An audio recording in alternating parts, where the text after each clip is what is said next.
Hi friends, welcome back to Maggie's kitchen.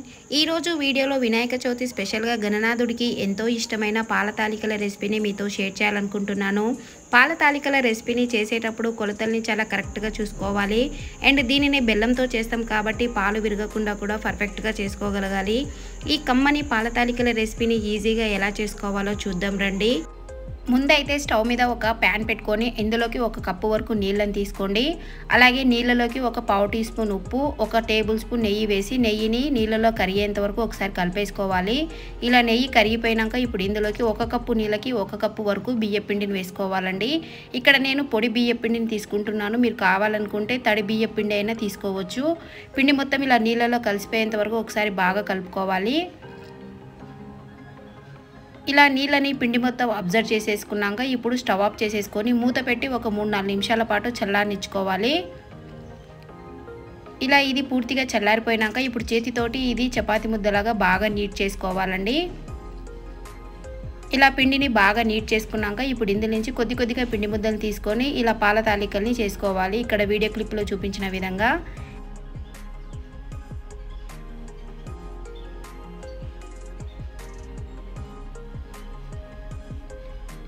చూడండి. ఇలా prepare చేసుకొని ఒక ప్లేట్లోకి తీసేసుకోవాలి. మీరు ఈ ప్రాసెస్ అంతా మరీ ఈజీగా చేయాలి అనుకుంటే ఇలా ఏదైనా ఒక చపాతీ పీట మీద పిండిని తీసుకొని ఇలా 2 చేతులతోటి రోల్ చేస్తే మనకి ఇంకా ఈజీగా అయిపోతుందండి. ఇక్కడ చూడండి, తాలికలు అనేది మనకి మరీ పల్చగా ఉండకూడదు, ఇంత మందంగా ఉండాలండి. మరీ పల్చగా ప్రిపేర్ చేసుకున్నారనుకో మీరు పాలలో వేసిన వెంటనే ఇవి కరిగిపోతుంది, లేకపోతే విరిగిపోతూ ఉంటాయి. నేను ఇక్కడ అన్ని పాల తాలికల్ని కాకుండా కొన్నిటిని ఇలా ఉండ్రాలుగా కూడా ప్రిపేర్ చేస్తున్నాను.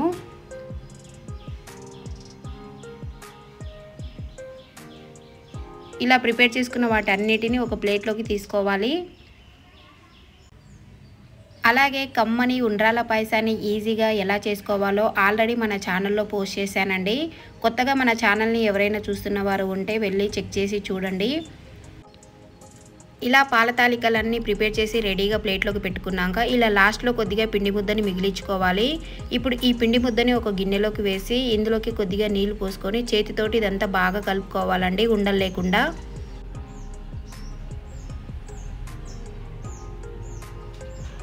ఎక్కడ కూడా పిండి ముద్దలు లేకుండా ఇలా బాగా కలుపుకొని రెడీగా పక్కన పెట్టుకోవాలి. ఇప్పుడు మరో పక్కన ఒక గిన్నెలోకి 3/4 కప్పు వరకు బెల్లం తీసుకోండి. ఇక్కడ 3/4 కప్పు బెల్లం స్వీట్ కరెక్ట్గా సరిపోతుందండి.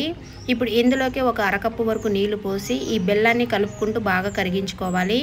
ఇక్కడ బెల్లం అనేది మనకి పాకం కానీ తీగ పాకం కానీ రావాల్సిన పని లేదండి. జస్ట్ బెల్లం మొత్తం పూర్తిగా కరిగిపోతే సరిపోతుంది. బెల్లం మొత్తం ఇలా పూర్తిగా కరిగిపోయినాక ఇప్పుడు దీనిని పక్కన పెట్టుకోండి. ఇప్పుడు ఒక గిన్నెలోకి 1/2 లీటర్ వరకు చిక్కటి పాలు తీసుకోండి.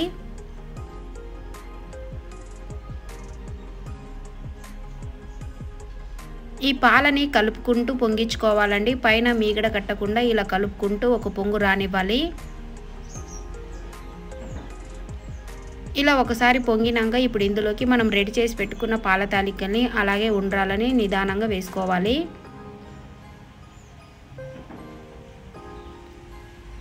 ఇలా పాల తాలికలన్నిటిని వేసినాక అస్సలు కలపకూడదండి. మూత పెట్టి ఒక 5 నిమిషాల పాటు మీడియం ఫ్లేమ్ మీద ఉడకనివ్వాలి. మీరు వేసిన వెంటనే కలిపితే మాత్రము పాల తాలికలు అనేది తొందరగా విరిగిపోతుంది. ఒక 5 నిమిషాల తర్వాత ఇలా ఉడికినాక ఇప్పుడు నిదానంగా కలుపుకోవాలి. ఇలా ఒకసారి ఇదంతా బాగా కలిపేసుకున్నాక ఇప్పుడు ఇందులోకి మనం ఇందాక కలిపి పెట్టుకున్న రైస్ వాటర్ ఉంది కదా, దాన్ని పోసుకోవాలి.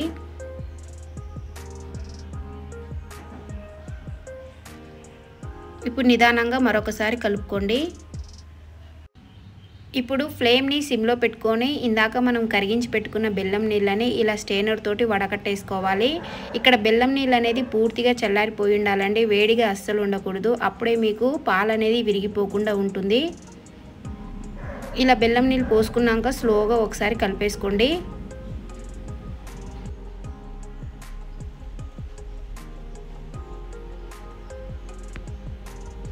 ఇప్పుడు ఇందులోకే మంచి ఫ్లేవర్ కోసం ఒక 1/2 టీ స్పూన్ యాలకుల పొడి కూడా వేసి నిదానంగా కలుపుకోండి. ఇలా ఒకసారి ఇదంతా బాగా కలిపేసుకున్నాక ఇప్పుడు స్టవ్ ఆఫ్ చేసి దీనిని పక్కన పెట్టుకోండి. ఇప్పుడు ఏదైనా ఒక పోపు గరిటె కానీ లేదంటే ఒక గిన్నె కానీ తీసుకొని అందులోకి 2-3 టేబుల్ స్పూన్ దాకా నెయ్యిని తీసుకోండి.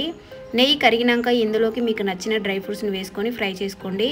ఇక్కడ నేను ఎండు కొబ్బరి ముక్కలు తీసుకుంటున్నాను. మీరు కావాలనుకుంటే పచ్చి కొబ్బరి ముక్కలనైనా తీసుకొని ఫ్రై చేసుకోవచ్చు. ఇలా డ్రై ఫ్రూట్స్ అన్నీ లైట్గా ఫ్రై అయినాక ఇప్పుడు దీనిని మనం రెడీ చేసి పెట్టుకున్న పాయసంలోకి వేసుకోవాలి. అంతేనండి, కమ్మని పాల తాలికల రెసిపీ రెడీ అయిపోయింది. నేను చెప్పిన కొలతల్ని ఎగ్జాక్ట్గా ఫాలో అయ్యి చేశారంటే ఎవరైనా సరే ఈజీగా చేసేయచ్చు ఈ పాల తాలికల రెసిపీని.